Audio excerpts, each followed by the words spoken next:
ஓம் சக்தி குருவடி சரணம் திருவடி சரணம். உலகமெல்லாம் சக்தி நெறி ஓங்க வேண்டும், ஒவ்வொருவர் மனக்குறையும் நீங்க வேண்டும். ஓம் சக்தி அம்மாவே சரணம்.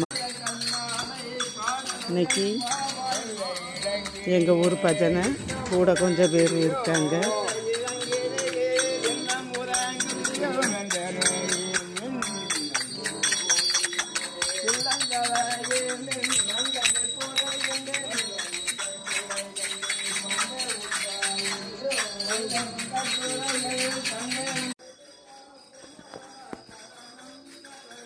எங்கள் தெருவை சுற்றி வந்தாச்சு.